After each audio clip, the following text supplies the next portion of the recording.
agak speechless juga mau mengatakannya. Tapi artinya kenapa sih kita tidak kemudian oke, terima kasih telah diletakkan landasan, telah dibangun 70%, 80%, sehingga kami tinggal 10% lagi untuk kita. Terima kasih Demokrat, terima kasih Pak SBY. Why not seperti itu? Berapa kali Pak Jokowi tadi menyebut soal infrastruktur, begitu ya Pak ya. Kita juga tahu bahwa infrastruktur ini merupakan concern dari Pak Jokowi selama menjadi presiden. Tapi ada yang menilai begini loh Pak, kesuksesan infrastruktur yang sekarang yang sudah banyak diresmikan di mana-mana, itu Pak Jokowi cuma melanjutkan saja dari sebelum-sebelumnya berpuluh tahun yang belum tergarap dengan sempurna, belum selesai, ya udah Pak Jokowi lanjutin. Mohon maaf Pak, ada yang bilang begini, ada salah satu nih Pak ya yang mengatakan seorang politisi, saya tidak perlu menyebutkan namanya siapa, Pak Jokowi cuma perannya gunting pita doang gitu. Iya gak apa-apa kan, gak ada yang ngomong seperti itu.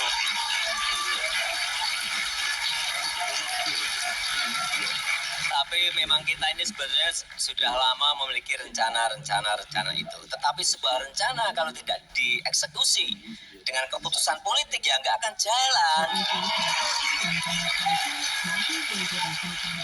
Kita berikan contoh saja, contoh MRT itu sudah direncanakan sejak tahun 1995-96 sudah direncanakan.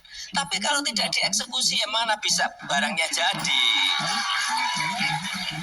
Jalan tol antara pucuk barat Jawa sampai pucuk timur Jawa ya itu sudah direncanakan lama. Jangan dibilang itu belum direncanakan, sudah, tapi kalau tidak dieksekusi di lapangan, ada problem di lapangan tidak diselesaikan, ya gak akan tembus jalan tol itu. Sehingga kenapa saya selalu coba cek aja siapa sih seorang presiden yang datang ke jalan tol Trans Sumatera. Saya datang mungkin lebih dari 6 kali di jalan tol itu. Bukan hanya groundbreaking saja. Kalau groundbreaking nanti pulang nggak dikerjain nggak tahu kita. Tapi kita groundbreaking, kita datangi, kita cek, kita kontrol agar sesuai dengan target waktu. Kalau saya datang ke sana misalnya 6 kali, menterinya saya pastikan datang 12 kali. Menterinya datang 12 kali, pasti dirjennya datang 24 kali. Pasti seperti itu. Inilah pentingnya penguasaan lapangan. Bukan infrastruktur itu hanya urusan ekonomi, enggak. Infrastruktur pun juga mempersatukan bangsa ini yang terdiri dari 17.000 pulau, 514 kabupaten dan kota. Bagaimana kita bisa bersatu antara Aceh dan Papua? Kalau ketemu aja nggak pernah. Iya kan? Tahun depan masih fokus ke infrastruktur atau memang betul-betul pure nanti ke SDM Pak? Tetap infrastruktur berjalan. Paralel dengan itu, strategi akan kita geser. Ada shifting strategi untuk masuk ke pembangunan sumber daya manusia secara besar-besaran. Sehingga anggarannya pun juga memang harus besar-besaran ke arah pembangunan sumber daya manusia. Tetap yang ini jalan. Pak, mohon maaf lagi nih Pak ya. Ada satu kritik juga nih Pak. Ya pokoknya kritik yang banyak nggak apa-apa. Konfirmasi loh di sini. Begini Pak. Kritik ini loh. Kritik itu kalau konstruktif itu memacu kita untuk memperbaiki. Menjadi pembicaraan di luar bahwa kualitas infrastruktur yang sudah terbangun di Indonesia ini kualitasnya kurang baik begitu Pak. Gimana Bapak menjawab soal ini? Ya kita ini gini loh, kita ini sering dan senang menjelek-jelekan pekerjaan kita sendiri, senang menjelek-jelekan bangsa kita sendiri. Ini yang menyebabkan bangsa ini tidak optimis melihat masa depan.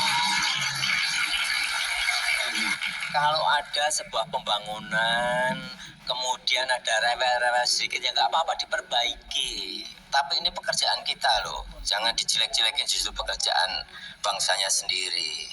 Ada sebuah pekerjaan, nggak baiknya sedikit ya nggak apa-apa, tapi yang penting setelah itu diperbaiki. Mestinya seperti itu, jangan membanggakan karya-karya bangsa lain terus dan mengkritik karya bangsa sendiri.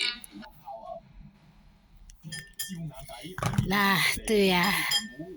Udah lihat video itu tuh eh, menampar sama si AHY yang banyak ngomong, anak yang nggak tahu apa-apa, yang taunya ngumpet di ketek orang tuanya, bapaknya, ya kan, sok ngomong kayak gitu. Semuanya cuma bisa rencana-rencana doang, nggak usah kok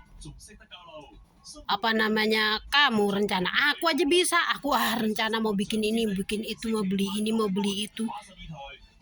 Tapi kalau nggak dilaksanain, kalau kita tidak berangkat beli, kalau kita tidak berangkat bikin, buat melakukan sesuatu, emang jadi apa dengan rencana-rencana doang?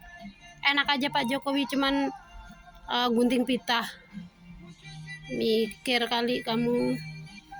Gunting pita, kalau gunting pita doang mah gampang. Siang malam loh Pak Jokowi tuh nggak tidur. Emang kamu tahu apa mikirin? Emang jalan-jalan itu tuh bisa terrealisasi karena bokap lu.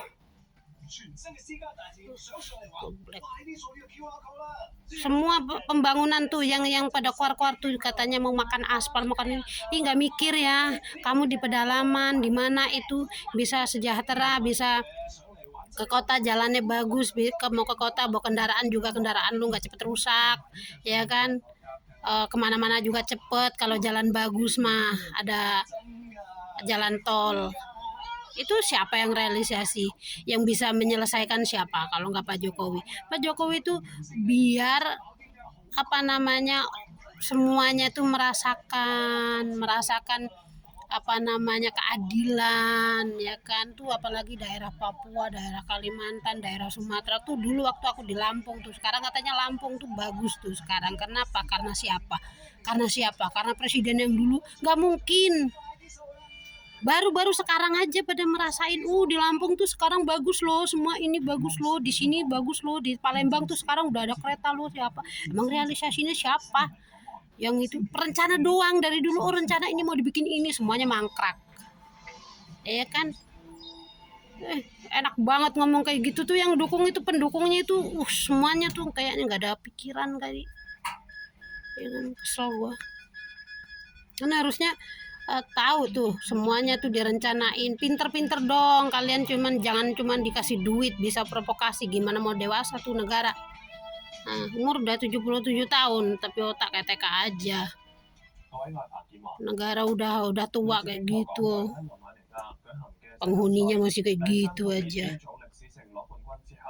Bukannya pekerjaannya presiden sendiri dikasih semangat, dikasih pujian biar lebih semangat, dibantu tuh gimana caranya tuh basmi koruptor itu, ya kan, biar adil tuh. Pajak gitu tuh diperangin, yang pada makanin uang pajak tuh harusnya merangin itu, bukannya cuman menghina-hina presiden doang. Karena kalian tuh ngomong tuh cuman karena mau pilpres itu loh, mau jabatan, kursi doang yang dipikirin. Gimana caranya dapat kursi, terus gimana caranya korupsi, itu doang.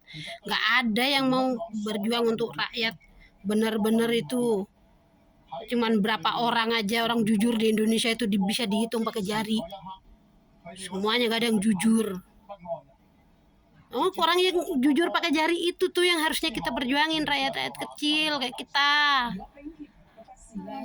Itu anggota-anggota DPR tuh sebenarnya dia itu wakil kita loh. Harusnya kita iniin dia. Kamu nggak kerja bener, kamu cuma bisa ngoceh doang, bukannya dukung presiden. Harusnya jadi dukung presiden. Gimana presiden baik apa gimana, perangin korupsi, ayo gimana lah. Ini DPR-nya aja pada nggak bener, pada dipilih jadi DPR lagi.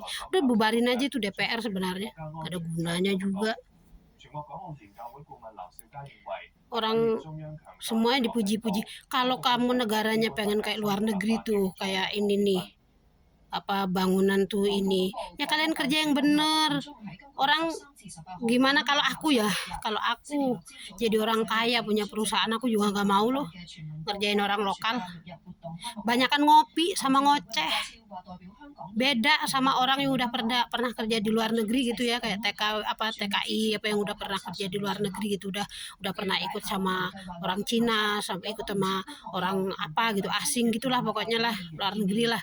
mereka tuh disiplin waktu, nggak bisanya cuman ya coba kalau itu tukang orang di Indonesia tuh ngerjain rumah itu lebih mahal bayar tukangnya daripada beli materialnya, bener mahal bayar tukangnya lah.